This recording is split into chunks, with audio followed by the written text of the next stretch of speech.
আজকে না এত দেরি হয়ে গেছে বন্ধুরা, এতটাই দেরি হয়ে গেছে। মানে এমনিতে তো শরীরটা খুবই খারাপ, মানে গলা প্রচণ্ড ব্যথা, রাতে ঘুমাতে পারছি না। তো আমাদের জিভে ঘা, চোখ মুখ চোখ বসে গেছে। তো যাই হোক, সবাই বেরিয়ে গেছে। ছেলে বেরিয়ে গেছে, একটু দরকার ছিল, একটু কলেজে গেছে। হাজব্যান্ড অফিসে বেরিয়ে গেছে। মেয়ে স্কুলে যাবে, তার মাঝখানে রান্নাবান্না কিছু দেখাতে পারিনি, এত তাড়াহুড়ো ছিল না। সবাই খেয়ে দিয়ে বেরিয়েছে। সো গুড মর্নিং বন্ধুরা, জয় গোপাল তোমাদের সবাইকে। সকলে খুব ভালো থেকো, সুস্থ থেকো, একটু ছোট্ট মিনিমুলাভাবে দেখতে থাকো। সো চলো, কী রান্নাবান্না করলাম, কী করলাম সবটা তোমাদের সঙ্গে শেয়ার করব, সঙ্গে থাকো।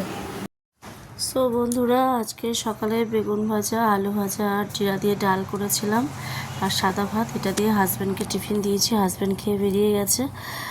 সবাই বেরিয়ে গেছে, এখন মেয়ে স্কুলে যাবে। আর এখানে আমি করছি সয়াবিনের তরকারি। তার জন্য আমি সয়াবিনটার আলুটাকে আগে থেকে ভেজে নিয়েছি, সয়াবিনটা সেদ্ধ করে একসাথে ভেজে নিচ্ছি। আর এখানে মিক্সিতে টমেটো, কাঁচা লঙ্কা সব দিয়ে, রসুন পেঁয়াজ দিয়ে সব একবারে বেটে নিয়েছি।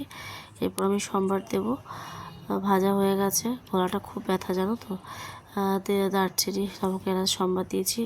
কথা বলতেও কষ্ট হচ্ছে, ঢোক গিলতে কষ্ট হচ্ছে, জল খেতে পারছি না, কিছু খেতে পারছি না। যাই হোক, এখন ভালো করে কষিয়ে নেবো। এখানে আমি সব রকম মশলা দিয়ে দিয়েছি, জিরার গুঁড়ি, ধনিয়ার গুঁড়ি, নুন, হলুদ, একটু সামান্য মিশিয়ে দিতে পারো তোমরা। তো দেখো, এখানে আমার সয়াবিনের ঝোল কমপ্লিট হয়ে যাওয়ার পর আমি স্নান টান করে এসে গোপাল সড়ককে পুজো দিয়ে দিয়েছি। এরপর আবার প্রচণ্ড খিদা পেয়ে গেছে। সকাল সকালে আজকাল স্নান হয়ে গেছে, রান্না হয়ে গেছে।